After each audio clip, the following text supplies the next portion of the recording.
Brasil, sobre extremos, o que esperar do clima em 2026? O ano de 2026 deve começar sobre incerteza meteorológica, que vem marcando os últimos anos, e o desafio de se adaptar ao novo normal climático, que vai do calor recorde às tempestades severas. Nosso organismo fica sem entender o que está acontecendo. Um dia, 7 graus, 5 graus...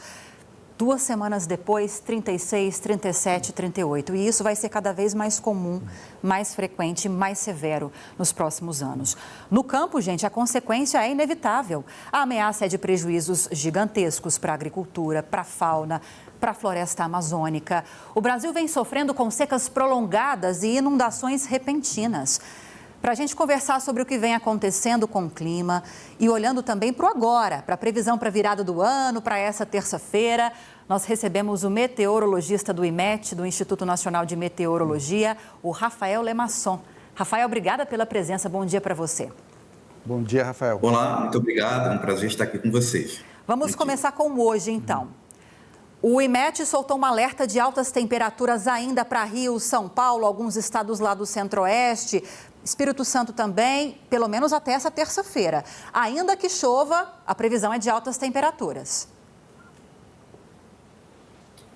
Sim, exatamente. E essas coisas, em certo grau, estão relacionadas. As altas temperaturas, elas compõem os ingredientes que trazem as chuvas de tempestade localizadas. E nesses últimos dias, a gente teve uma onda de calor que principalmente atingiu o estado do Rio de Janeiro na totalidade. Emitimos um aviso vermelho, o aviso mais intenso de calor, e ele tem validade até hoje. 0 hora, né? Já passou.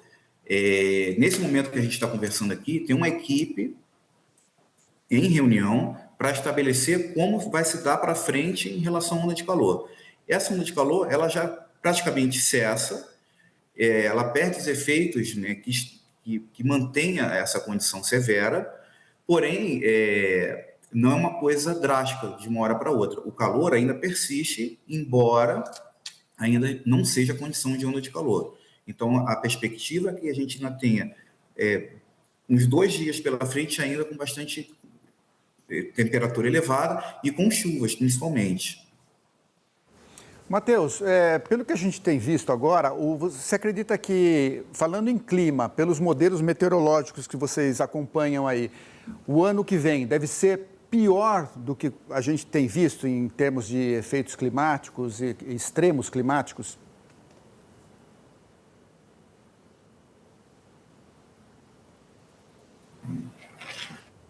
Bom, a perspectiva, por exemplo, para a região sudeste é que a gente tenha chuvas ligeiramente abaixo da média. Nos últimos 2 anos, as chuvas foram ligeiramente abaixo da média. Só que referenciar a chuva apenas em relação à média é parte do processo como a gente enxerga o fenômeno, porque as chuvas não necessariamente são bem distribuídas ao longo do período chuvoso. Então, na média, a gente tem um nível de volume, só que elas acontecem de maneira não uniforme, vamos dizer assim. Então, a gente tem boa porção do Sudeste e Centro-Oeste com as chuvas abaixo da média. E a média restabelece mais ou menos na região norte do Brasil. Mas isso é uma previsão climática e não quer dizer que numa localidade, assim, do ponto de vista pontual, as chuvas não possam ser acima da média. Então, ainda é um pouco prematuro dizer que as chuvas tendem a ser exatamente muito abaixo da média, porque a gente está numa neutralidade em relação ao fenômeno de oscilação do El Niño. Então, a gente depende muito de fenômenos transientes que trazem essas chuvas. Então, vamos dizer assim, no passo a passo. No mês a mês, a gente para, discute, analisa e restarta os modelos, porque é uma situação que gera dificuldade de fazer uma previsão um pouco mais no horizonte mais para frente. Agora, Rafael, a gente até deu essa informação nos últimos dias sobre a entrada em funcionamento do supercomputador, que eu não sei se fala Jaci ou Jace.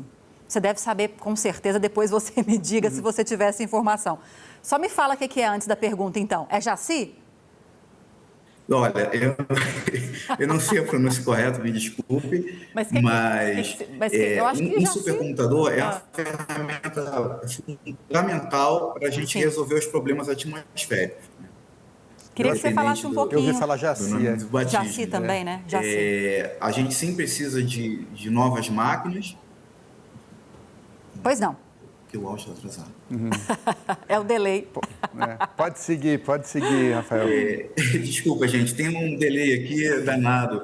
Então, a gente faz a previsão meteorológica a partir dos dados que a gente coleta do ambiente, da atmosfera. Então, quanto mais dados a gente tem, maior o nosso conhecimento atual do tempo. E a gente quer jogar isso para frente. Como é que vai ser para a semana que vem, para daqui a um mês? Então, esses dados vão para o supercomputador, ele resolve várias equações, então dá projeções. Então, as pessoas confundem muito o que é a previsão do tempo. A previsão do tempo, na verdade, é um cenário plausível, dado aquilo que a gente tem nesse momento.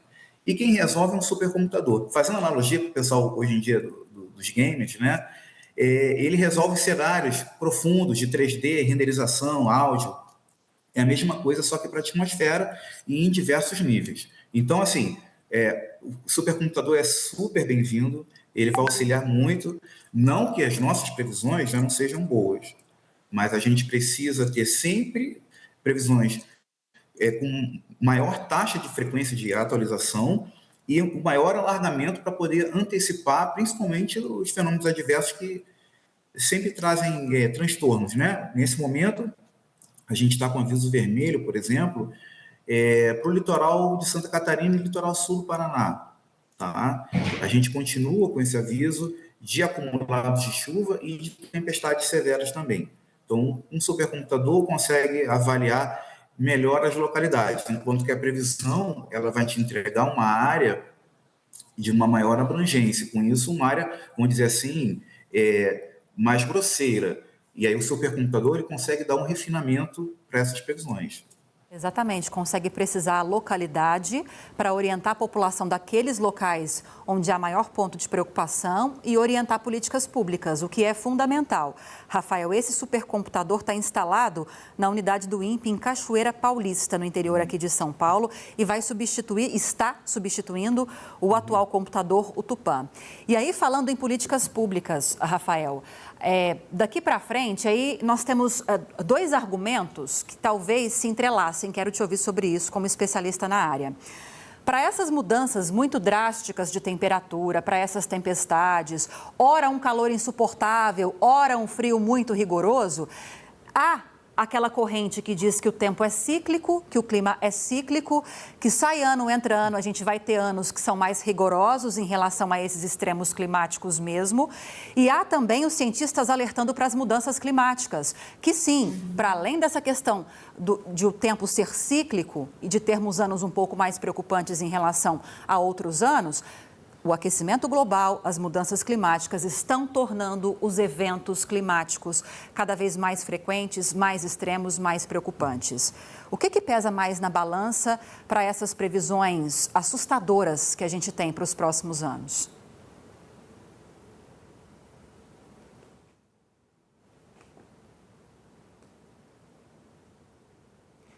Acho que não foi delay dessa vez, não.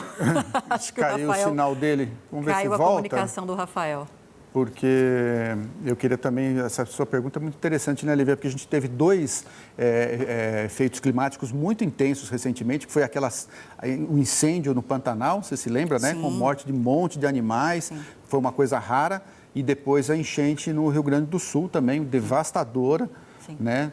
São dois efeitos que escancarou, né, os efeitos da mudança climática no planeta, né? Vamos ver Rafael está de volta? Deu para ouvir a pergunta, Rafael? Posso repetir se for o caso. Eu gostaria sim. Eu ouvi parcialmente que estava em políticas públicas em relação a esses extremos. Vou resumi-la porque foi uma pergunta longa. Para esses extremos que ainda vamos vivenciar nos próximos anos, como os meteorologistas estão prevendo, o que pesa mais na balança? O fato de o tempo ser cíclico mesmo, um ano é um ano mais rigoroso em relação aos extremos, e o outro nem tanto, e depois volta um ano de maior preocupação, ou as mudanças climáticas é que pesam mais para esses extremos que vamos vivenciar daqui para frente?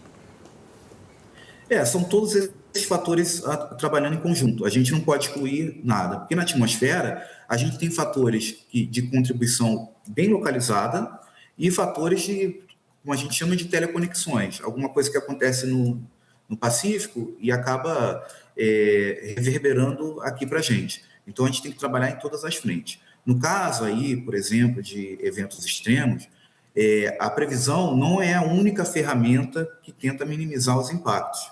Ela antecipa com uma certa antecedência, mas ela, vamos dizer assim, ela passa essa tarefa para um outro tipo de ferramenta que a gente chama de nowcasting, que é o monitoramento e a previsão de tempo real. O nowcasting ele depende de outros ferramentais sofisticados, assim como o supercomputador, que aí é o radar meteorológico, sensores de raio, por exemplo, e pluviômetros e anemômetros sônicos para acompanhar o movimento das entradas de frente fria, por exemplo.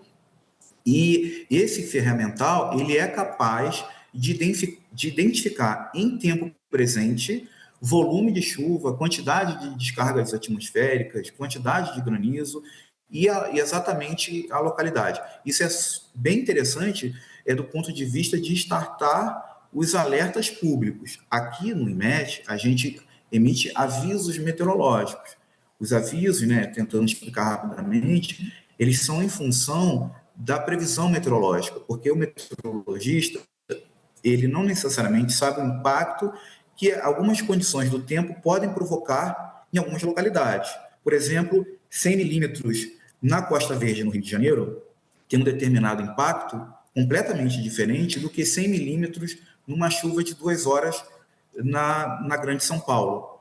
Esse tipo de trabalho aí é feito nas localidades, nas prefeituras, nas defesas civis municipais e estaduais, a partir desse acompanhamento, como falei, do nowcasting, da previsão em tempo presente. Então, essas duas tecnologias auxiliam muito na mitigação, dos impactos do tempo severo. Agora, o tempo severo em si, a gente não modifica, a gente apenas observa e faz prognóstico, perspectivas, cenários futuros. Rafael, eu tenho mais uma pergunta rápida para você. A gente está à beira de uma crise hídrica aqui na região metropolitana de São Paulo. Os reservatórios têm reservatório com 20% só da capacidade. Quase todos estão com menos da metade. Você tem notícia boa para a gente, não? Olha, em princípio, a previsão que ainda está em vigência para um prazo mais alongado em relação às médias de chuva, a gente tem chuvas abaixo da média para o estado de São Paulo. Mas, como eu falei, na neutralidade do El Niño, a gente depende de fenômenos transientes. Vamos dizer que, para a semana que vem, a gente possa esperar o fenômeno da zona de convergência do Atlântico Sul e, com isso, ter uma recarga. Só que o problema de recarga de reservatórios é muito mais complexo do que apenas a meteorologia. Porque a gente pode ter um cenário com bastante chuvas pontuais e ela não é necessariamente suficiente para a recarga de um reservatório, que depende de uma bacia. Então, depende de sistemas que atuem de maneira mais consistente e abrangente. Então, é uma previsão extremamente complexa.